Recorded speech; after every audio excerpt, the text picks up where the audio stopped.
आज Doubtnut app download करें। Doubtnut पर अपने सभी गणित, रसायन विज्ञान, भौतिक विज्ञान और जीव विज्ञान के डाउट्स का करो सफाया। बस प्रश्न की फोटो खींचो, एक ही प्रश्न को क्रॉप करो और तुरंत वीडियो सोल्यूशन पाओ। अभी डाउनलोड करें। हेलो एवरीवन, हमें क्वेश्चन दिया हुआ है निम्नलिखित कथनों में से कौन सा या कौन से असत्य हैं। एक सममित आव्यूह का सहखंडज सममित होता है। सहखंडज का मतलब बेसिकली सहखंडज आव्यूह। तो ऐसे ही करके हमें 1, 2, 3 और 4 विकल्प दिए हुए हैं। चारों विकल्पों को हमें एक एक करके एक्सप्लेन करना है और बताना है कि ये सत्य है या असत्य है।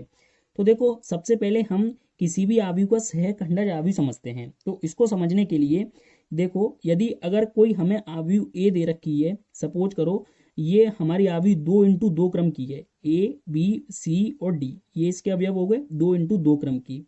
तो अगर हम इस आव्यूह के जैसे कि हर एक अवयव का, जैसे कि हम अवयव ए का उपसाणिक निकालें, उपसाणिक को बेसिकली हम एम आई जे से रिप्रेजेंट करते हैं, एम आई जे से। तो यानी जैसे कि ये A11 है, क्योंकि देखो आई ये हमारा किसको डिनोट करता है, आई हमारी पंक्ति की संख्या को डिनोट करता है और जे हमारा स्तंभ की संख्या को डिनोट करता है। ठीक है, तो ये जो क्रम होता है वो पंक्ति इंटू स्तंभ में लिखा होता है। तो M11 का मान निकालेंगे तो इसको छोड़ दो, इसको छोड़ दो तो डी आएगा। ठीक है, तो ऐसे करके ये हमारे जो एम आई जे होते हैं वो उपसाणिक होते हैं सारे अवयवों के। तो क्या होता है बेसिकली, अगर हम इन सभी अवयवों के उपसाणिक निकाल लें, फिर हम इनके क्या निकालते हैं, सहखंडज निकालते हैं बेसिकली। तो सहखंडज क्या होते हैं, सहखंडज तो ये हमारे होते हैं सी आई जे, इसको ये बोलते हैं। इसमें इसका मतलब मान होता है -1⁻I+J इंटू एम आई जे। ठीक है, यानी जो जिस भी अवयव का हमने उपसाणिक निकाला है, हम उसमें -1⁻I+J का मल्टीप्लाई कर देंगे तो हमें सहखंडज आव्यूह मिल जाएगी, यानी सहखंडज मिल जाएगा उस पर्टिकुलर एलिमेंट का। फिर सारे एलिमेंट की जगह, यानी सारे जो भी हमारे ये हैं, अगर हम उनकी जगह सारे मान रख दें तो हमें एक सहखंड आव्यूह मिल जाएगी, सहखंड आव्यूह, ना कि सहखंडज। अब बात करें सहखंडज आव्यूह की, तो देखो सहखंडज आव्यूह को हम निरूपित करते हैं एडजॉइंट से। ठीक है ना, तो सहखंडज आव्यूह जैसे कि हमने यहाँ पर ए लिया हुआ है, तो आव्यूह ए का सहखंडज आव्यूह क्या होगा, एडजॉइंट ऑफ ए। तो ये हमारा क्या होगा कि जो हमने सी आई जे, यानी इससे जो सहखंड आव्यूह बनी है, अगर हम उसका परिवर्त ले लें, परिवर्त का मतलब ये होता है कि आव्यूह की पंक्तियों को स्तंभ में बदल दें और स्तंभ को पंक्तियों में बदल दें, तो हमें उस आव्यूह का सहखंडज आव्यूह मिल जाएगा। तो ये हमें पता चल गया कि ये सहखंडज आव्यूह होता है। अब पहले जो हमें दिया हुआ है उसके बारे में सोचते हैं। हमें दिया हुआ है कि एक सममित आव्यूह का सहखंडज सममित होता है, तो ये हमें चेक करना है। तो देखो, हम जानते हैं कि एक सममित आव्यूह, तो सममित आव्यूह वो आव्यूह होती है अगर जिसका हम परिवर्त लें तो वापस से वही हमें आव्यूह मिल जाए, तो वो आव्यूह हमारी सममित होती है। फिर हमें चेक करना है कि क्या इसका सहखंडज भी सममित होगा। तो देखो, एडजॉइंट ए जो कि इसका सहखंडज आव्यूह होती है, अगर हम इस पर ट्रांसपोज लगाएं यानी टी लगाएं, तो देखो इसका गुणधर्म हम जानते हैं कि ये बराबर होता है एडजॉइंट ऑफ ए के ट्रांसपोज के बराबर।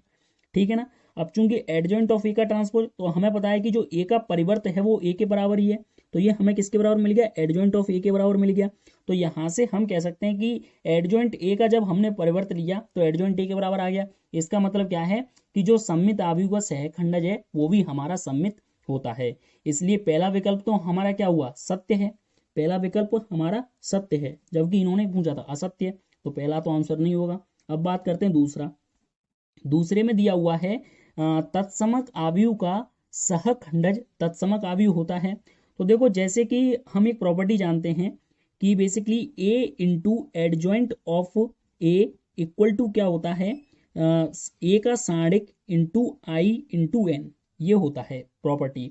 जहां पर आव्यूह ए है, एडजॉइंट ए उस आव्यूह का क्या है, सहखंडज आव्यूह है, और ये साणिक ए का साणिक मान और आई एन एन क्रम की, यानी मतलब जितना क्रम आव्यूह ए का होगा उतने ही क्रम की बेसिकली क्या होगी, इकाई आव्यूह होगी। तो अगर हम यहाँ पर तत्समक आव्यूह को हम इकाई आव्यूह भी कहते हैं अगर उसका सहखंडज निकालें। यानी मैं यहाँ पर अगर ए को आई लिख दूं तो देखो मुझे क्या मिलेगा, आई इंटू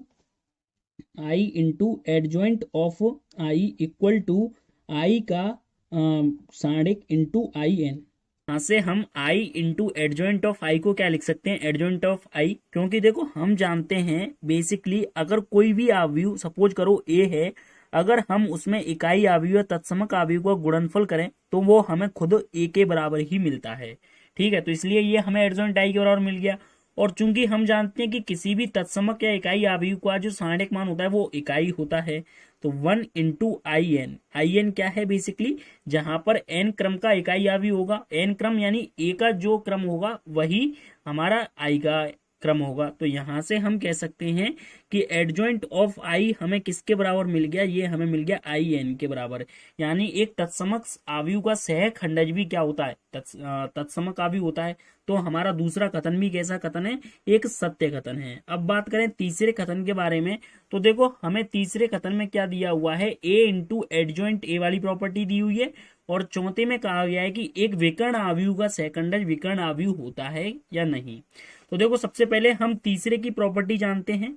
तो देखो तीसरे में हम जानते हैं, चूंकि ये स्टैंडर्ड प्रॉपर्टी है कि a into adjoint of a equal to होता है, equal to adjoint of a into a equal to a का सहारणिक मान इंटू i ऑफ n, जहां पर n क्रम की इकाई आव्यूह होगी i हमारी, और जो n क्रम का ये हम कहां से लाए, तो ये हमें कैसे पता चलेगा, जब आव्यूह हमें a दी जाएगी उसका क्रम भी हमारा n क्रम का रहेगा, यानी n इंटू n क्रम का। अब यहां से हम बात करें चौथा ऑप्शन यानी थर्ड ऑप्शन भी हमारा सत्य है। अब देखें चौथे ऑप्शन के बारे में, तो एक विकर्ण आव्यूह का सहखंडज, तो देखो मान के चलो कि एक विकर्ण आव्यूह है, ठीक है, कोई a है, तो विकर्ण आव्यूह को हम जनरली कैसे रिप्रेजेंट करते हैं कि इसके विकर्ण के अवयवों से रिप्रेजेंट कर देते हैं। तो जैसे डायगोनल में इसके अवयव कैसे हैं, a1, a2, a3, तो ये हमारा क्या होता है, एक विकर्ण आव्यूह होता है। विकर्ण आव्यूह का मतलब ये है कि बेसिकली अगर मैं इसको 3 क्रम की मान के चल रहा हूँ, 3 इंटू 3 क्रम की, तो a1 0 0 0, a2 0 0 0, a3, तो ये हमारी क्या होती है, विकर्ण आव्यूह होती है। ये कितने क्रम की है, 3 इंटू 3 क्रम की है। तो हम प्रॉपर्टी जानते हैं कि एडजॉइंट ऑफ a ये भी हमारा एक विकर्ण आव्यूह होता है। डायगोनल ऑफ इसके जो अवयव आते हैं, a1 की जगह a2 a3 आ जाएगा, a2 की जगह a3 a1 आ जाएगा, और a3 की जगह a1 a2 आ जाएगा। तो ये हमारा क्या हो जाता है, किसी भी आव्यूह का जो एडजॉइंट यानी सहखंडज आव्यूह भी हमारा एक विकर्ण आव्यूह होता है। तो चौथा कथन भी सत्य है। हमें तो बताना था कि कौन से कथन असत्य हैं, तो हम कहेंगे कि बेसिकली कोई से भी कथन असत्य नहीं है, यानी कोई से भी कथन हमारे असत्य नहीं है, क्योंकि हमारे तो सारे कथन सत्य आए थे, इसलिए 5 आंसर हो जाएगा इसका। या फिर हम कहें इनमें से कोई नहीं, ये हमारा बेस्ट ऑप्शन होगा इसका आंसर, कि इनमें से कोई भी ऐसा कथन नहीं है जो सत्य ना हो। ठीक है, तो यही हमारे क्वेश्चन का आंसर है। Thank you. कक्षा 6 से 12वीं से लेकर नीट, IIT, JEE वो एडवांस के लेवल तक 1 करोड़ से ज्यादा छात्रों का भरोसा। आज ही डाउनलोड करें डाउटनेट ऐप या व्हाट्सएप करें अपने सारे डाउट्स 8400 400 400 पर।